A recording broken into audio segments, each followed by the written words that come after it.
Hello friends, स्वागत आहे तुमचं पुन्हा एकदा बायसेट प्रणू चॅनलमध्ये। मी आहे प्रणू आणि तुम्ही आपल्या चॅनलमध्ये पाहता फूड, कुकिंग आणि ट्रॅव्हल रिलेटेड व्हिडिओज।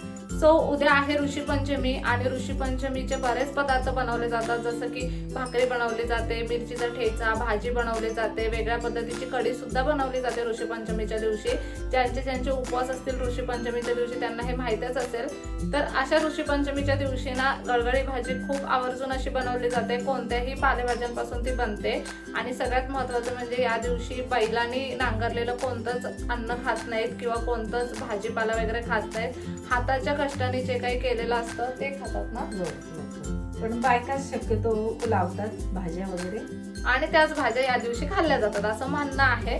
आज ह्याच ऋषी पंचमीसाठी आपण अगदी छान अशी भाजी घेऊन आलेलो आहोत। सोप्या पद्धतीने ही भाजी आपण बनवणार आहे, फक्त 5 मिनिटात बनते, कुकर मध्ये बनते। चला तर मग अजिबात उशीर न करता लगेचच रेसिपीला सुरुवात करूयात। आता ऋषी पंचमीची भाजी बनवण्यासाठी आपण ह्या खूप साऱ्या भाज्या घेतलेल्या आहेत। ह्या आमच्या बागेतल्या भाज्या आहेत। हे मायाळू, ही रताळी, हे सुरणाची पानं आहेत आणि ह्या मिरच्या। ह्या बागेतल्या भाज्या आहेत आणि ह्या बाजारामध्ये ऋषी पंचमीच्या भाज्या विकत भेटतात, त्या आम्ही विकत आणलेल्या आहेत। ही तोंडली आहे, दुधी भोपळा, लाल भोपळा आणि भेंडी। तुम्ही ऋषी पंचमीच्या टायमिंगला भाजी मार्केटमध्ये वगैरे गेलात ना, तर तिथं फक्त सांगायचं की ऋषी पंचमीच्या उपवासाच्या भाज्या पाहिजेत, मग तेव्हा अशा पद्धतीच्या भाज्या वेगळ्या भेटतात। त्या भाज्या आपण इथे आणलेल्या आहेत आणि आता याची लगेचच आपल्याला भाजी बनवून घ्यायची आहे। आणि ऍक्च्युली ह्या भाज्या जेव्हा आपण घेतो ना, तेव्हा नॉर्मल भाज्यांपेक्षा थोड्याशा जास्त रेटमध्ये ह्या भाज्या भेटतात। आणि त्या दिवशी ना सगळ्यांचा भरपूर असा बिझनेस असतो, त्याच्यामुळे ह्या भाज्या थोड्या महाग भेटतात ऋषी पंचमीच्या उपवासाच्या।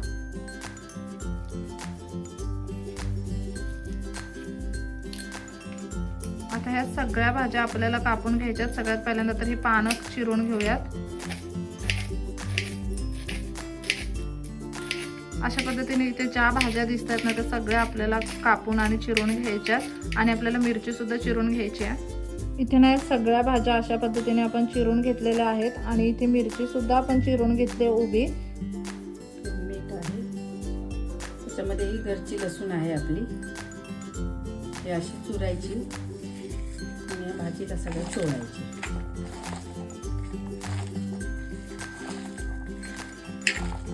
ही ना उपवासाची लसूण म्हणा किंवा उपवासाचं मीठ म्हणा, हे सगळं तुम्हाला मार्केटमध्ये अगदी इझिली अवेलेबल होईल। जिथे कुठे भाजी मंडई असते ना, त्या भाजी मंडईमध्ये जायचं, त्यांच्याकडे हे सगळं भेटतं।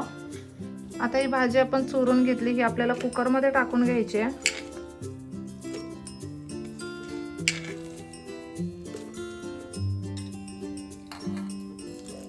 यामध्ये आता पाणी टाकूयात। भाजी व्यवस्थित शिजली जाईल इतपत पाणी आपल्याला यामध्ये टाकायचं आहे। इथे तुम्ही पाहू शकता भाजी ओलसर होईल इतपत पाणी आपण यामध्ये टाकलंय। आता कुकरला झाकण लावून घेऊयात। आता ना कुकरला अगदी व्यवस्थित शिट्ट्या आपल्याला करून घ्यायच्या, साधारणतः 6-7 शिट्ट्या करून घ्यायच्या। भाजी अगदी व्यवस्थित अशी शिजली गेली पाहिजे। आता इथे आपण कुकरला शिट्ट्या करून घेऊयात मोठ्या गॅसवरती।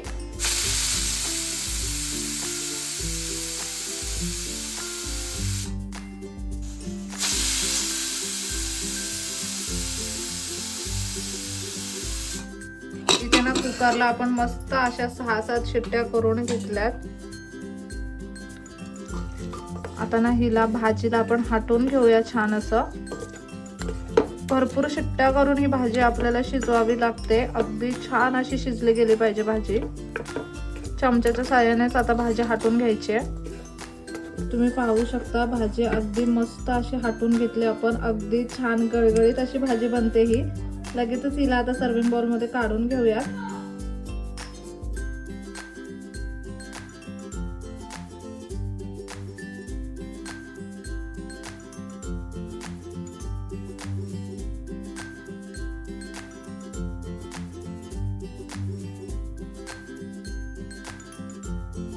इथे तुम्ही पाहू शकता अगदी छान गळगळीत इन्स्टंट अशी ऋषीच्या उपवासाची भाजी बनवून तयार आहे।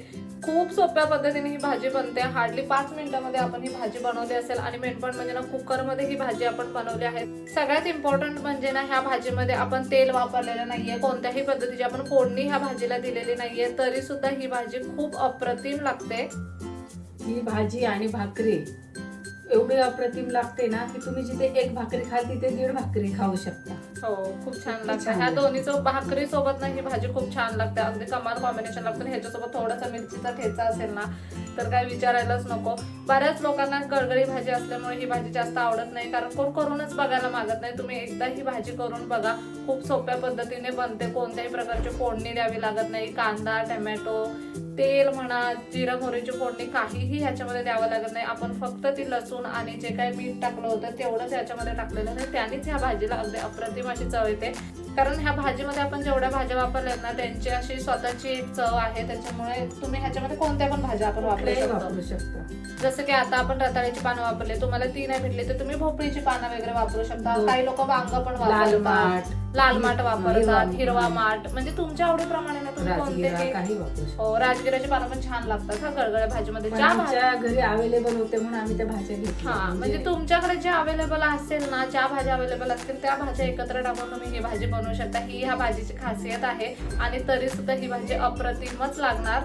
जर उपवास पकडत असाल ना तर ह्या ऋषीपंचमीला ही भाजी नक्कीच करून बघा. आणि जरी उपवास नसेल पकडत ना तरी सुद्धा कधीतरी ऋषीपंचमीची भाजी खाऊन बघा, अप्रतिम लागते. आरोग्यासाठी सुद्धा खूप छान असते. आणि मेन पॉइंट म्हणजे ना, ही भाजी तुम्ही आत्ताच नाही, फक्त ऋषीपंचमीच्या सीझनला नाही, तुम्ही हेरवी पण कधी पण करू शकता. म्हणजे जेव्हा कधी भाज्या अवेलेबल असतील ना, तुम्हाला छान छान अशा वेगळ्या भाज्या भेटल्या, राजगिराच्या म्हणा किंवा कशाच्याही, लाल माठ वगैरे, अशा सगळ्या 2-3 भाज्या मिक्स करून तुम्ही ही भाजी बनवू शकता. आता ही भाजी केली ना तुम्ही तर त्याच्यामध्ये भेंडी आवर्जूनच टाकली पाहिजे, तरच ती गळगळीत भाजी, म्हणूनच तिला गळगळीत भाजी म्हणतात. हा, भेंडीची भाजी टाकून मग तुम्ही पालेभाजी कोणतीही वापरू शकता पालेभाजी याच्यामध्ये. वापरा, कुठली फळभाजी वापरा, काही वापरा. फक्त भेंडीची भाजी आवर्जून टाका मार्केटला त्याच्यामध्ये. हे सगळं भेटतं उपासाचं. तुम्ही कुठली- आणि कधी उपवासाचं नसेल, म्हणजे ऋषीपंचमीला हा, तर- नसेल बनवायचा तर एरवी सुद्धा हो, आपण हे आपल्याला बनवू शकतो. बनवू शकतो. अप्रतिम लागते. तुम्ही जर एकदा करून बघितलीत ना ही भाजी तर तुम्हाला समजेल. मी आठवड्यात ना एकदा तरी करून हो, खाते अशी मम्मीला भाजी. प्रचंड आवडते ही वाली भाजी. म्हणजे तिची खरंच खूप जास्त फेवरेट आहे ही भाजी.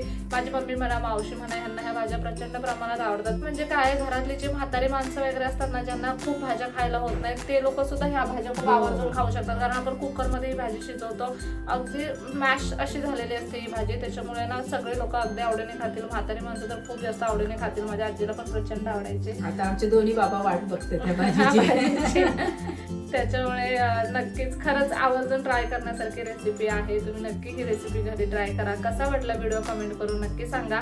चला तर मग नेक्स्ट व्हिडिओ मध्ये भेटूया. तोपर्यंत मस्त खा, भरपूर फिरा आणि आनंदी राहा.